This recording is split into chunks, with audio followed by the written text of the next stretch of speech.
아내를 강제로 성관계시킨 이영학의 행동, 그리고 최양 살해 사건까지 정말 그렇죠. 이제 사람의 어떤 생명이란 목숨 이런 것들에 대한 존중감도 애초에 없지만 그 자신이 평생 그래도 살아온 가족이고 아내이고 또 딸인데 이 모든 것들을 자신의 목적을 추구하기 위한 도구로 사용한 도구적 관계다. 이렇게밖에 표현할 수가 없습니다. 그 이영학의 계부가 그 성폭행 사건으로 경찰 조사를 받던 중 자살했지 않습니까? 그럼 더 이상 이제 수사는 진행이 되지 않는 겁니까? 어떻게 되는 거죠? 그렇지. 일단은 뭐 이영학의 진술만 있는 상태고요. 더 이상 뭐 수사가 전개되지 않는 그런 상태로 지금 머물러서 이제 뭐 매듭이 지어진 거죠. 최양 사건으로 결국은 이영학이 체포가 되고 나서 인터뷰하러 보이던 기자들 앞에서 아내의 억울한 죽음을 풀어달라고 호소를 했단 말이죠. 살인을 저지른 사람이 피해자에 대한 반성의 말 대신 억울함을 호소한 이 행동엔 어떤 계산이 깔려 있었던 걸까요? 자, 기자들 앞에서 아내의 죽음을 풀어달라라는 얘기를 지금 강력하게 주장을 하잖아요. 이게 진술 분석에서 보면 핵심 질문을 합니다. 왜 살인을 저질렀느냐라고 할 때 이것보다 더 끔찍한 일이 벌어졌다라는 것, 새로운 것을 부각시켜가지고 사람들의 관심을 다른 곳으로 끌고자 하는 명백한 의도를 갖고 있는 진술이 중요하지 않은 다른 내용을 부각시킨다라고 하는 진술 분석의 준거로 되어 있습니다. 그런 측면에서 본다면 지금 살인에 대한 비난을 어떻게든지 희석시켜서 다른 것을 이슈화시킴으로 해서 자기 주장을 더 이어나가기 위한 진술이 바로 이 표현이다 이렇게 보여집니다. 이 사람은 진짜 머리가 대단히 뛰어난 그런 방면에 뛰어난 사람인 것 같은데 왜냐하면요 사망 3일 후에 성인 사이트에 동거할 여자를 구한다고 했고 그리고 모 방송국에는 아내 시신에 입 맞추는 영상을 이메일로 보내면서 아내가 억울하게 죽었다고 하고 딸은 또 희귀질환이니까 도와달라며 후원을 요구했다고 하는데 그런데 반면에 보면 실제로는 아내가 생전에 성매매까지 하면서 행위도 보고 촬영도 하면서 아내를 사람이 아니라 돈을 파는 물건 정도로 받는 것 같은데 짜맞추려고 해도 짜맞출 수가 없는데 어떤 사람으로 봐야 될까요? 지금 이영학의 어떤 행위들에 대해서 쭉 이제 이렇게 조각조각 모아가고 있는 건데요. 그 하나하나 연결고리를 다 찾을 수는 없습니다. 저도 굉장히 특이한 케이스이기 때문에 특히나 제가 뭐 퇴직하고 나서 직접 면담도 하지 않았기 때문에 여러분들 그 몇 가지 추론으로만 말씀을 드리고 있습니다만 정리를 좀 해보자면 정상적인 가족의 관계의 형태를 이미 갖추지 않고 살아왔던 삶의 방식들을 보여주는 단면이 되겠습니다. 온몸에 이제 문신이 있었다고 하는데 문신 기계를 직접 이렇게 구입을 해서 했다고 하는데 그 아내 친구 말로는 그 아내가 굉장히 문신하는 걸 싫어했다고 그러더라고요. 그 아프고 그런데 이영학이가 강제로 이제 진행을 했었고 문신을 했고 또 그 하복부에는 여성을 이제 비하하는 단어들을 이렇게 막 새겨놨다고 그러더라고요. 강제로 또 아내의 가슴을 뭐 수술하기도 했다고 하고 문신을 새기거나 이렇게 또 성형수술을 강제로 시킨 이런 행위가 이영학에게는 뭐 어떤 의미를 갖고 있다고 보시는지요? 굉장한 사이코패스 성향이 지금 여러분들 아마 느껴지셨을 텐데요. 사람들을 통제하고 조종하고 자기의 목적을 이루기 위해서 도구처럼 쓰는 모든 모습을 다 드러내고 있습니다. 그래서 이런 어떤 그 문신도 스스로 한다고 하는 것은 사망한 아내, 그러니까 이 피해자가 자신을 벗어날 수 없는 상태로 계속 유지하기 위한 그런 방식의 표현이다 이렇게 볼 수 있겠습니다. 어찌됐건 이영학은 뭐 이런 것들 이외에도 가족이나 지인과 공모해서 교통사고로 이장한 보험 사기를 쳐서 보험금을 갈취한 적도 여러 번 있는 것으로 경찰 수사에서 밝혀졌고요. 희귀질환에 걸린 딸의 수술비를 마련한다는 이유로 여러 방송에 출연을 했습니다. 후원 사이트를 만들어서 10억 원에 가까운 후원금을 받기도 했고요. 실은 이런 이미 한 단체에서 아이 수술비를 계속 후원해주고 있었기 때문에 병원비는 이미 필요하지 않은 상태였다고 합니다. 실제 후원금 중에 병원비로 지불된 금액은 700만 원이 전부였다고 합니다. 700만 원. 그래서 이영학은 이 후원금을 채무 변제에 사용하거나 유흥비, 특히 자동차, 고급 자동차를 몇 대씩 사는데 이렇게 사용한 것으로 밝혀졌습니다. 성적으로만 문제 있었던 게 아니고 그리고 가족적에 대한 문제만 있었던 게 아니고 사람들을 기망해서 금전적으로 사기를 많이 쳤는데 판결문을 보면 여러분들 이제 판결문 보시면 알겠지만 판결문에 이제 범죄가 사기냐, 뭐 강도냐, 강간이냐, 살인이냐, 뭐 그렇게 치지 않습니까? 가나 다라 이렇게 했는데 이 사람의 범죄는 보니까 가에서 하가 넘어가더라고요. 하가 가나다라 마바사 자차카타 하가 넘어가고 그렇게 해서 했는데 이 정도면 사이코패스 성향이 진짜 다분하다라고 해야 되는 거 아닌가요? 그렇죠. 지금 제가 좀 설명을 드려볼게요. 근데 일단 판결문에 보면 이런 문구가 있습니다.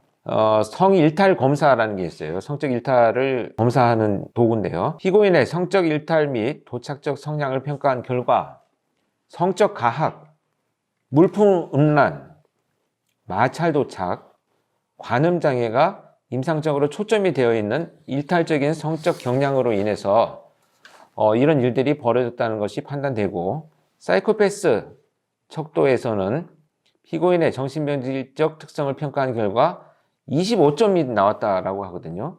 사실 근데 이거는 시기에 따라서 좀 달라질 수가 있긴 합니다. 조금씩의 차이는 있어요. 근데 평상시 우리가 사이코패스가 높아라고 하는 것은 40점 만점에 24점 이상이거든요. 그럼 25점이면 그다지 높지 않은데 이렇게 얘기하잖아요. 24점 자체가 높은 점수예요. 그래서 맥시멈 24점이라는 얘기인데 뭐 점수는 그게 큰 의미가 없습니다, 여러분들. 그래서 장관이 25점이다, 뭐 이게 중요한 것이 아니고, 그리고 사이코패스인들 아닌들 이것도 사실 어떻게 보면 중요한 내용도 아니에요. 근데 우리가 왜 이런 짓을 하느냐를 평가하기 위해서 사이코패스 평가를 하는 것뿐이지, 사이코패스가 뭐 30점이 되었다고 해서 이런 일을 저지르냐, 또 이건 아니거든요. 그러니까 좀 요약하자면 여러분들 사이코패스 성향이 굉장히 높고 여러 가지 지금 그 특징들을 그대로 드러내고 있는데, 거기에다가 이런 어떤 그 방송에 출연해가지고 자신의 어떤 어려움을 호소하면서 다른 사람을 속이고 또 그 이면에서 다른 이런 끔찍한 일들을 저지르는 이런 성격을 성격장애에서는 연극성 성격장애, 그다음에 뭐 이런 자기애적 성격장애 뭐 이런 것들로 표현을 하고 있는데요. 위험한 그런 상황에 처할 정도로 방치되어 있었던 것이 더 큰 문제입니다. 그래서 지금 판결문에 나온 얘기들을 뭐 몇 가지만 여러분들 좀 소개를 드려보면요. 성적 가학 이런 부분들은 이 성적 행위가 여러 가지 뭐 어떤 범주들이 있잖아요. 뭐 상호작용도 있고 뭐 다양한 어떤 관음도 있고 뭐 유형으로 나눌 수가 있는데, 성적 가학이라고 하는 것은 정말 어떤 그 물리적인 공격 행위, 그러니까 뭐 때리거나 뭐 이런 행위를 통해서 어떤 성적인 만족감을 느끼는 것을 넘어서서 심리적인 아주 그 상대방에 대한 파괴를 포함하고 있는 것이 성적 가학적인 경향성이다, 이렇게 그 이해하시면 되고요. 이영학이 사실은 이제 다 드러나지 않았던 이런 행동들을 보면 그 여러 가지 도구들을 많이 쓰고 있습니다. 그래서 이 도구들, 그런 도구들이 물품 음란과 관련되어 있다, 이렇게 보시면 될 것 같습니다. 관음 장애는 뭐 다들 아시다시피 우리 청소년들이나 또 성인도 마찬가지입니다. 이 성착취물에 지속적으로 오랫동안 계속 노출되는 것이 이 관음증과 관련이 되어 있다고 하는데요. 관음증이 이상심리학에서 왜 위험하다라고 판단을 하고 있냐 하면, 뭐 호기심에 한 번씩 들여다본다, 뭐 사실 이것도 정상은 아니지만 호기심에 한 번씩 들여다보는 것이 이제 관음증으로 발전을 하게 되면 실제 성관계를 하는 것보다는 관음만으로만 성적인 만족감을 느끼는 것으로 이상심리가 형성이 된다는 거예요. 그래서 그런 것들, 이영학이처럼 자신의 아내를 뭐 성매매를 시키면서 바라보면서 어떤 그 성적인 그 만족감을 느낀다라고 하는 것은 정말 그 비정상적인 거죠. 그래서 이것을 이상심리에서 분류를 하고 있는 부분입니다. 성적 일탈로 할 수 있는 건 다 했다는 거죠. 그러니까 성적 일탈로 할 수 있는 진짜 가학적인, 가혹적인, 잔혹한 뭐 이런 행동은 다 했다고 봐야 되겠죠. 저희가 그 몇 달 동안 지금 한국의 연쇄살인범에 대해서 쭉 다뤘었잖아요. 뭐 이영학이가 여러 사람을 죽이지 않았을 뿐이지 그런 뭐 연쇄살인범에 비하면 또 뭐 더 잔혹하고 더 비인간적이고 아주 비열한 살인범, 여기에 해당되는 게 아닌가, 아주 진짜 나쁜 놈으로 보이네요. 유튜브 촬영하면서 제가 머리가 이렇게 지끈지끈한 적은 없습니다. 이 범죄가 무슨 모든 문제 어떻게 이럴 수 있을까 놀라면서 실제로 자기는 겉으로는 자상한 아버지인 척하고 와이프를 사랑했던 사람인 것처럼 하고 뒤로는 성매매 시키고 SNS에 청소년들에게 성매매 권유하고 이영학은 어떤 범죄자 분류로 나뉘어야 될까요? 그 지적 능력이 훨씬 더 좀 높았거나 학습 능력이 있었거나 그 사고 과정이 좀 더 체계적이었다고 한다면 외국에서 발생한 여러 연쇄살인 중에 특히 BTK라는 사건이 있었습니다. 이게 묻고 고문하고 죽인다라고 해서 자기가 30년 만에 FBI 검거된 BTK 사건, 한번 우리 연쇄살인 때 아마 소개해드렸던 내용이기도 한데요. 그 범죄자들, 그 범인처럼 피해자들을 굉장히 힘들고 고통스럽게 고문을 하면서 살인을 하는 연쇄살인범으로 발전했을 가능성이 높다, 이렇게 판단되는 유형입니다. 이영학은 1심에서 사형 선고를 받았는데 2심에서는 무기징역으로 감형이 됐고요. 대법원에서 형이 확정돼 현재 교도소 수감 중입니다. 범행을 도운 이영학의 딸은 대법원에서 장기 6년, 단기 4년형이 확정되었는데요. 모범적으로 수용 생활을 했다면 아마 단기 4년이니까 올해 안에 나올 것 같고, 아니면 장기로 받으면 2023년에 출소할 것 같은데 안타깝습니다. 저는 그 이영학이가 다시 그 사회로 나올까봐 좀 걱정이 되는데요.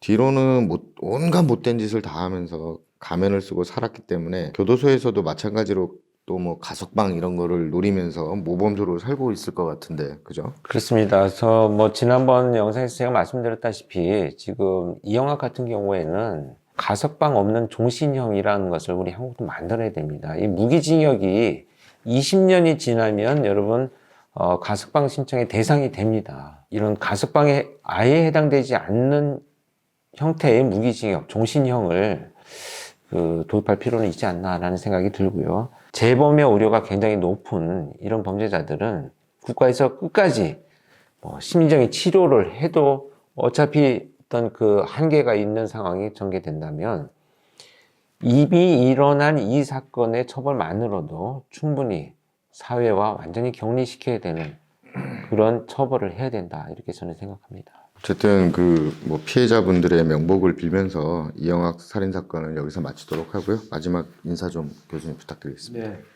지금 이영학 사건을 오늘 하면서요, 여러분들 굉장히 분노하시고, 제가 또 표정을 보셔서 아시겠습니다만 속 시원하게 무슨 성격장애나 정신장애에 대한 연결고리들을 다 말씀드리지 못하는 그런 한계도 있습니다. 그것은 이영학의 어떤 인권이라든지 누군가를 보호하기 위해서 제가 그런 것이 아니고, 범죄라고 하는 것이 반드시 어떤 특별한 성격장애나 정신장애와 연관되어 있다라고 하는 이런 오해를 낮추고자 하는 의도가 사실은 더 큽니다. 다른 사건들을 여러분 설명드릴 때요, 이영학 사건에 관련된 조금 이번 방송에서 이건 뭐지라고 하는 의구심이 계신 내용들을 질문으로 올려주신다면 다른 방송에서 유사한 부분이 나타났을 때 제가 충분히 설명드리겠습니다.